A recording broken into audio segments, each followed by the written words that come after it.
Hey everyone, I'm Dr. Allison, and I'm so glad you're here to discover what brings out the best of you. This podcast is all about breaking free from painful patterns, mending the past, and discovering our true selves in God. I can't wait to get started as we learn together how to become the best version of who we are with God's help. Hey everyone, I am so glad you're back for this last episode in this series on psychology buzzwords.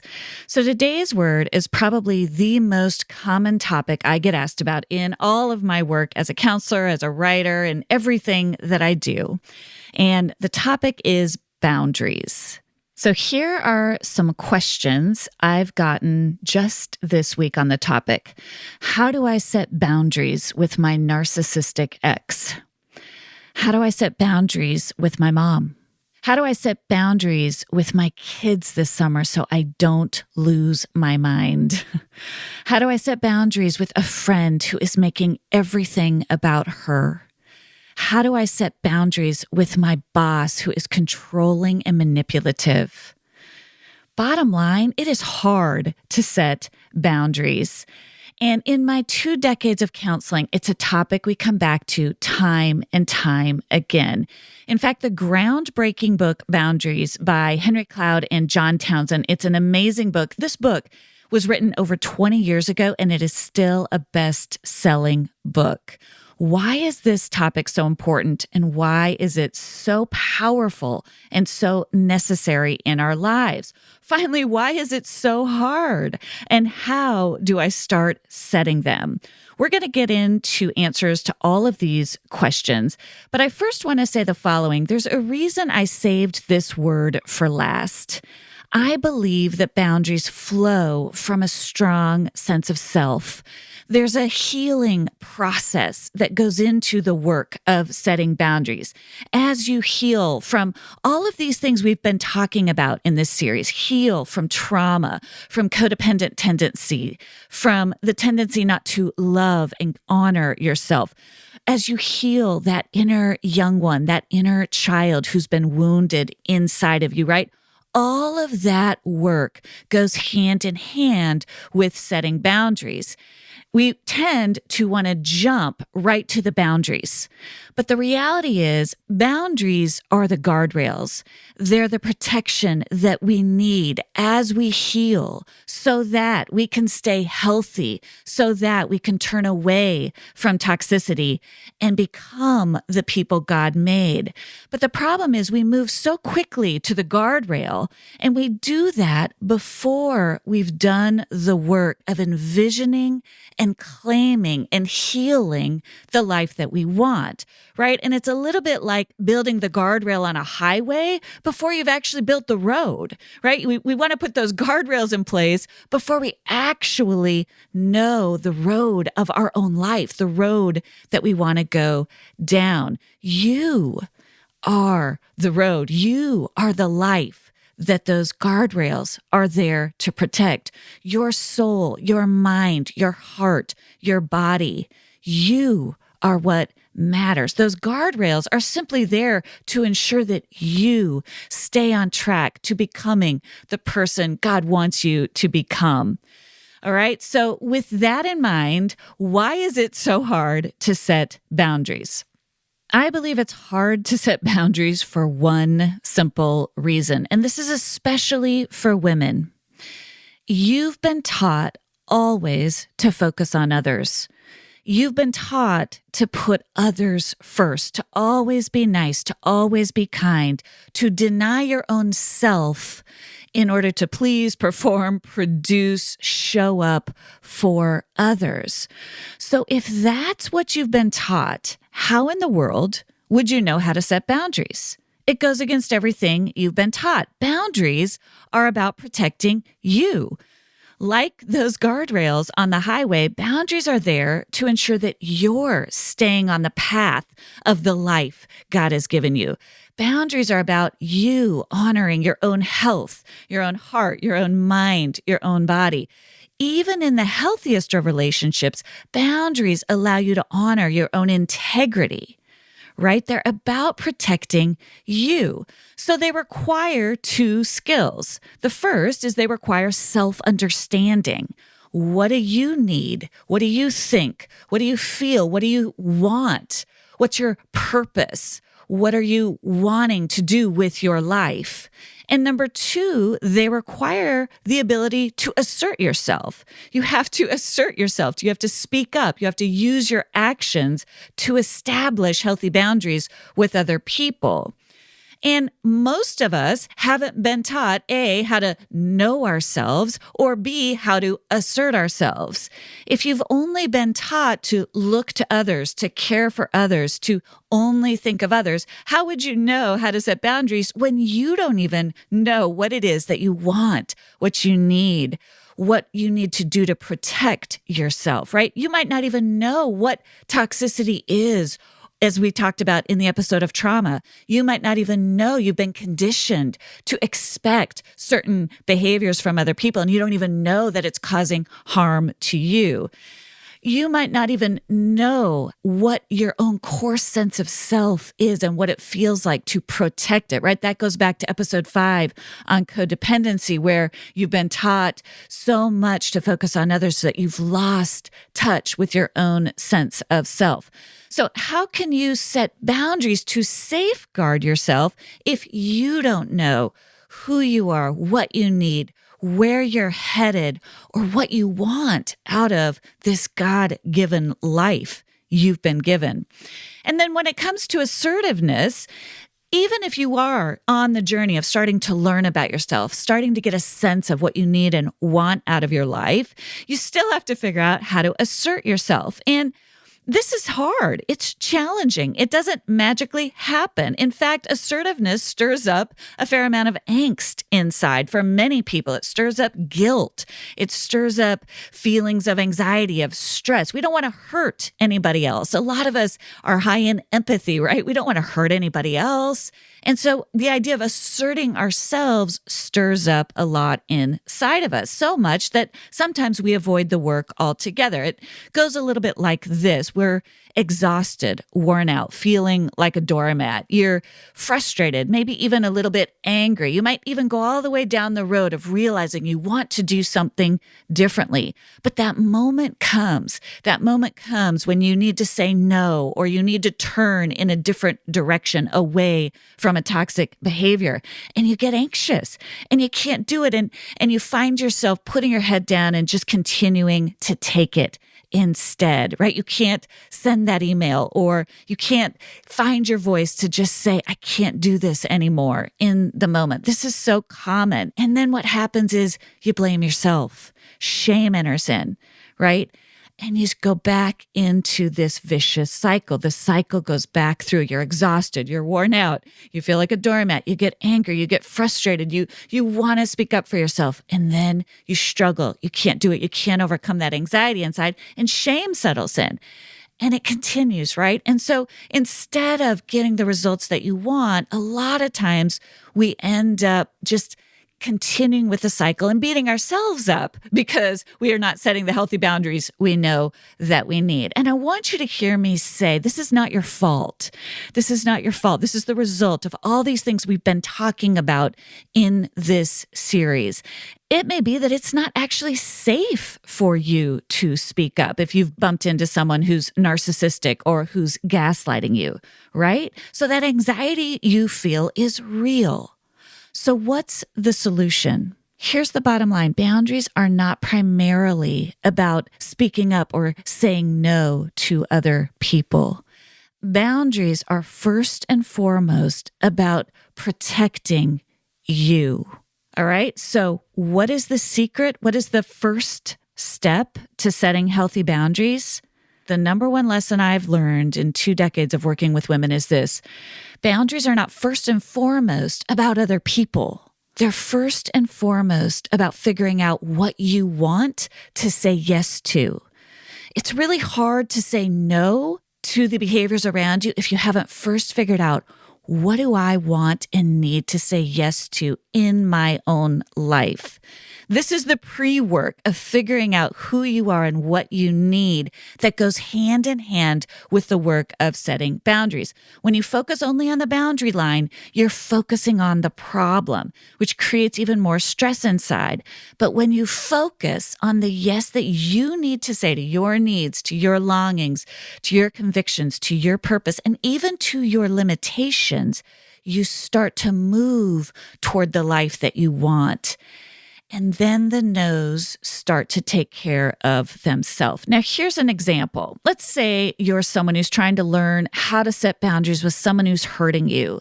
Maybe this person is taking advantage of you. Maybe they don't even realize that their actions and behaviors are harmful. They're caught up in self-centered patterns of relating. They're maybe not even trying to be a jerk, but they're hurting you. They're manipulating you. They're guilt-tripping you. They're always about them. And maybe you just can't get out of that cycle with them. You're worried about hurting them. You also understand that they might retaliate, right? They might retaliate if you start to set boundaries. And so you're in that cycle that I talked about. The resentment's growing, but you don't know how to get out of it. I want you to ask yourself a question. What is it you need to say yes to in your life? Forget about that other person for a moment. What are the relationships that you're longing to move toward? What are the qualities that you long to bring in to your life? What fills you up? What energizes you? What makes you come alive? And think about that. What would it be like to move toward what you need? What would it be like to move toward the relationships that sustain you, that bring good things into your life? The more you get clear about what you want to bring into your life, what brings you life, what calms your emotions, what brings out the best version of you, what brings creativity and joy and hope, the more you focus on that, the more you move toward those good things, the more courage you will develop to turn away from toxicity. Okay, the no's start to flow from the clarity you get about the life you need and want to protect. Boundaries are not about trying to get the other person to change. They're not about hurting the other person. They're not about trying to get the other person to understand you. And this is so hard for us to realize. They're really about those guardrails. They're about saying, I'm moving toward this. I've got a direction in my life. It's clear to me. I'm moving toward the good things I need. And if you can't get on board with that, you're going to have to step back because I'm moving. I'm headed out toward this life that God wants me to have, that I'm saying yes to. And man, if you can't get on board, if you can't celebrate that with me, then you're going to go by the wayside. Then I'm moving on, right? Boundaries are a lot about action. They're about forward motion.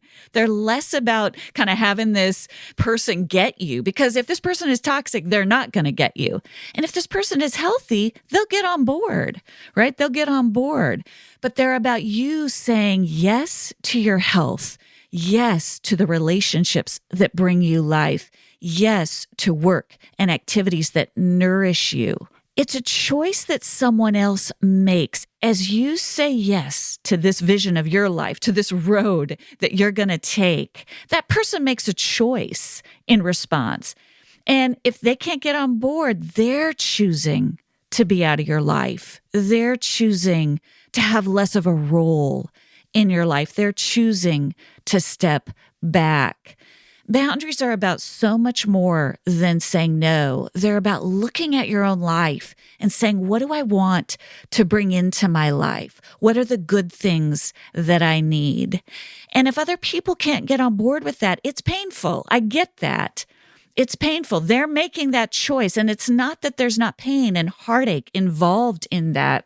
My friend and therapist, Andi Kolber, she's the author of the book Try Softer, says this: boundaries work is often grief work, right? It's hard. We care about people. We want them to get on board this road of our life. We want them to see these good things we're moving toward and say, I'm in with you and you're in with me. And that's the way it's supposed to work. But people don't always do that.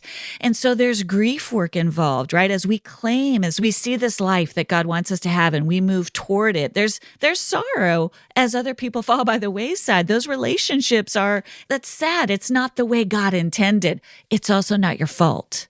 It's also not your fault. It's a choice they're making, okay? The heart of boundaries work is saying yes to the life God wants for you. It's saying yes to your own emotional and physical health, to the needs of your own heart, to the voice of your own longings. It's saying yes to the good things God wants for you. Of course, you're going to show up for other people. You're going to support people as they're saying yes to the good things that God wants for them. But you can't do that at the expense of yourself. This is the heart of boundaries work. Boundaries work starts with having a clear sense of what you need and want out of your life.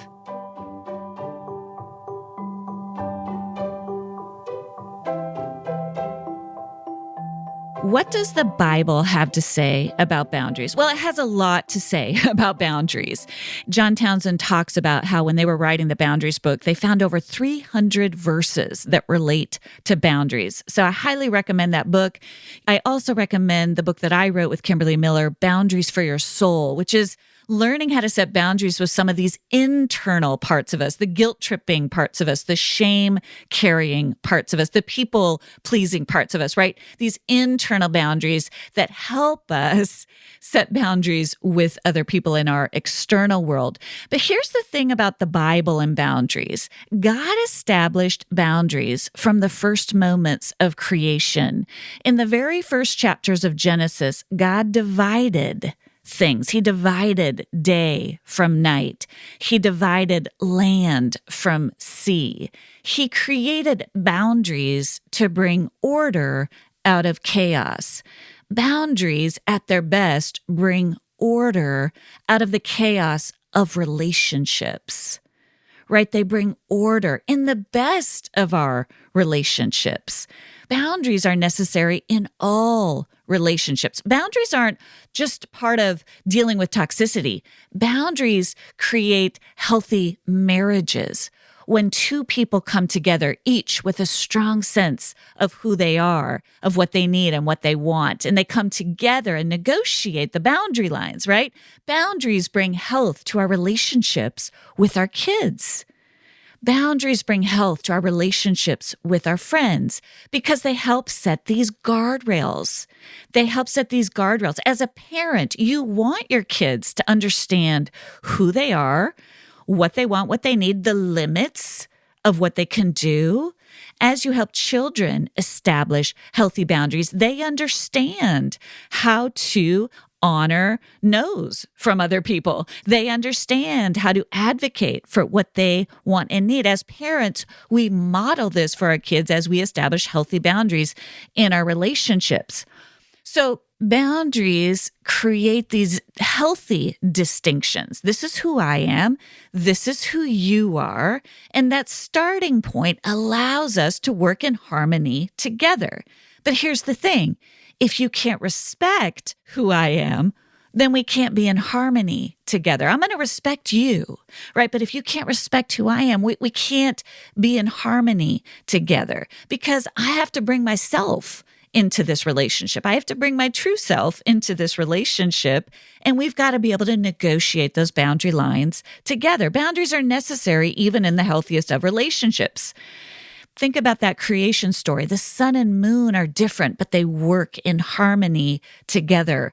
The land and the water need each other, right? Together, they create something beautiful. But if someone else can't honor what you bring to the table, what you need, what you want, what your purpose is, they're making that choice.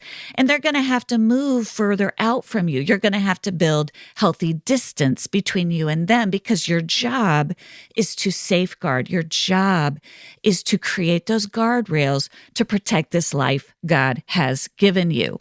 Remember, boundaries are not about trying to change someone. They're not about trying to get someone else to understand you. They're not about punishing someone. Boundaries are about you respecting the person God made you to be, this unique individual God made you to be, to show up in the world in a unique way and interact from that true self with others.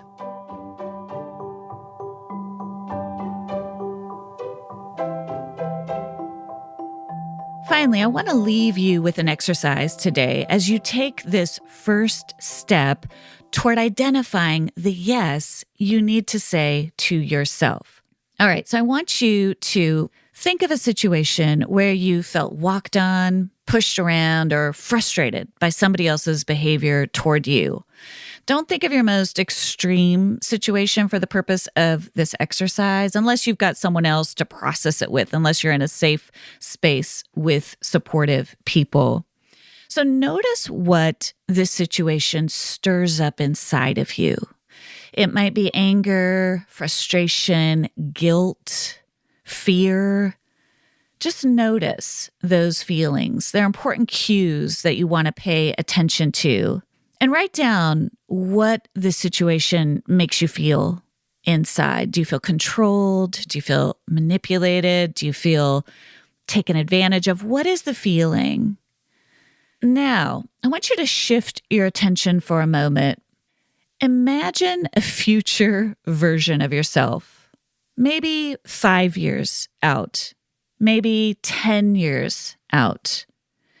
Imagine the person you wish to become, the wise, clear future version of you. And if it's hard for you to imagine this version of yourself, think about a woman you admire. Think about a woman you have respect for, how she carries herself in the world. What qualities do you notice this woman has? You might notice a confidence, a sense of calm, a sense of clarity, courage, a sense of just being so truly inhabiting herself that she doesn't even care what other people think. Notice that feeling. You have that inside of you. You might not be that familiar with it yet, but it's there inside of you. Now, as you imagine this future version of you or this woman you admire, how would she respond in this situation? What is it that she is clear about that she needs, that this situation isn't getting her? What is it that she wants? Right? What is it that she needs and wants? What is the conviction that she has? What is the yes that she wants to say to herself, to her future, that the situation is clouding, that the situation is bringing chaos? What is the clarity that this future version of you brings into this situation? Stay focused on that. Stay focused on that clarity, that yes that she wants to say. She wants to say yes to listening to her own voice for a second, to trusting an instinct, to honoring the weariness she feels in relationship to this other person, to caring for herself, to moving toward people who bring her life. Right? Notice what this future version of you brings to the table, the clarity that she has. Now, take a moment to answer these questions. You might write these down in a journal. What would that future version of you say if she felt like she could? What would she want to say in this situation? Write that down. Pay attention to that. What would she love to be able to say or do to bring clarity, to bring freedom, to bring hope, to bring life? And now I want you to take a moment, take a deep breath, invite God into what you're feeling, into what you're experiencing, and notice what fears come up if you were to allow yourself to speak up on behalf of yourself in this way. And no judgment, no shame. What are the fears that you have? Because those fears are important. That's where you are right now. And it's okay that you have them. They might be there for good reason, right? This person might be very unsafe, and you may need to get help. You may need to get support to speak up for yourself in this way. But I want you to remember that vision of that future you who's free, who's calm, who's clear, who's capable, who knows who she is, right? She's there waiting for you to find her. And those fears are there too, and those fears are okay. Get support. Talk to someone about those fears that you have. It's hard to do boundaries work alone. We need a committee of people. We need friends to come alongside of you and say, I'm going to walk with you through this. I'm going to walk with you through this. But tap into that person you wish to become. Start noticing her responses. Start noticing what she wants. Imagine what it might be like if you could say or do what you really want to say or do deep down in your core with God's help, with conviction, with purpose. And as you tap into those feelings deep inside, remember, you'll get there. This is just a first draft, right? It may take some time, and don't beat yourself up. It's going to take you a minute to get there, especially if you're new to this work. But for now, notice what it's like to tap into that future you that you are longing to become. Move toward her. Move toward the people that help you become her, and you'll start to gain the courage to set those boundaries, to put in place those guardrails that you need and deserve to have in your life.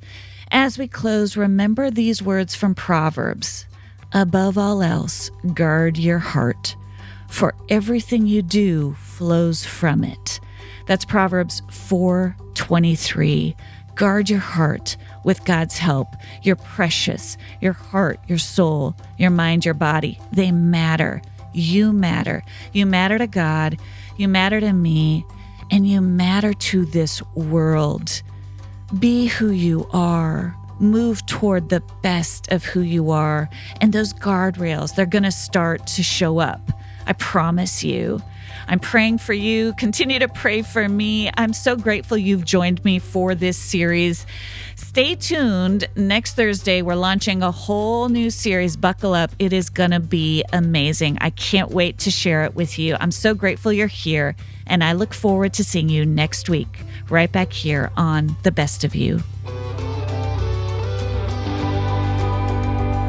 Thank you for joining me for this episode of The Best of You. Be sure to check out the show notes for any resources and links mentioned in the show. You can find those on my website at drallisoncook.com. That's Allison with one L, cook.com. Before you forget, I hope you'll follow the show now so that you don't miss an episode.